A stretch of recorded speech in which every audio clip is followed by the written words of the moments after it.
Hi, this is Breindel. I'm in the middle of watching the fantasy suite. I'm watching her second date, the one with Jordan. One thing that concerns me is the whole Chad thing. If Chad is gone, Jordan was very vicious with Chad, and it makes me concerned about how he will treat JoJo when they get into an altercation. So I'm going to continue watching. Hey guys, I saw the rest of the Fantasy Suite episode. Okay, first of all, yes, I still feel even more so now. JoJo would be better off with Robby. There were more things that Jordan said. Robby was right there with her, Robby has been right there with her from the beginning. He obviously loves her. Not saying that I see much chemistry between them, but she's in love with him too. She told his mother. But when JoJo asked Jordan where he saw himself in a year from now, he said he didn't really know. It's hard to tell. There's no planning on his part about what do you want to do, where do you want to live, how do you see life together. And the fact that he kept bringing up this image, this picture of their wedding day, he's not talking about marriage. There are other things that happened, and I think I might have reenacted it in one of the videos where JoJo tells Jordan, at the end of this, I want to be engaged.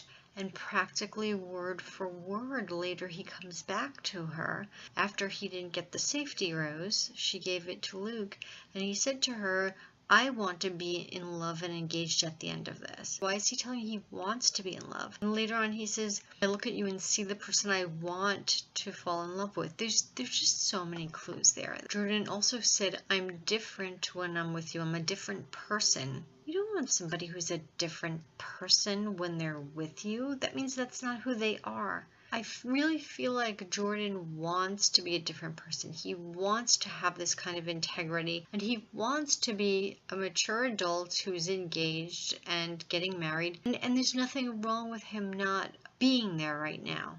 But when he's talking hypothetically instead of using JoJo's name or saying you, that concerns me. When he talks about JoJo's father, JoJo said something about how she's been hurt in the past, and I'm sorry I'm rolling my eyes, but I really think she should stop talking about that. When she talked about how her father is going to want to look at the man and know that he's going to never hurt her daughter and all this kind of stuff, Jordan repeated that back to her a little while later. I don't even know if he said your father. He didn't say you. All right, now on to JoJo. If you're looking for the best possible match for you, you have to first be the best possible match for somebody like that. And I'm not perfect. None of us are perfect. But it's really important to do the self-work about learning how to be the best kind of person for the relationship you're in, and understanding somebody's heart, how you're going to protect their heart.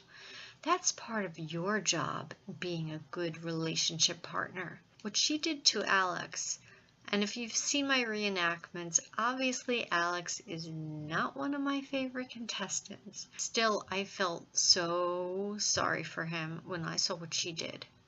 JoJo not only encouraged him to be open and to express himself, and he finally did and said, I love you, and her response was goodbye. Her emotional and mental response to him opening up and saying, I love you, was, nah, no thanks, and kick him off the show. Okay, so not only is that horrendous, here are the rules, okay? I'm talking about Alex now. The rules are that from now on, nobody gets a rose until the rose ceremony. So Alex, you are safe. You're having this date, and she cannot give you a rose to stay, or say you're not getting a rose and go home. And she chooses to break the rules. She broke an agreement of the show when Alex felt the most safe to open his heart, which she was encouraging, and said, you know what? Screw the rules. You're going home now. She looked like she felt really bad that Alex couldn't even look at her in the eye, and she basically destroyed him.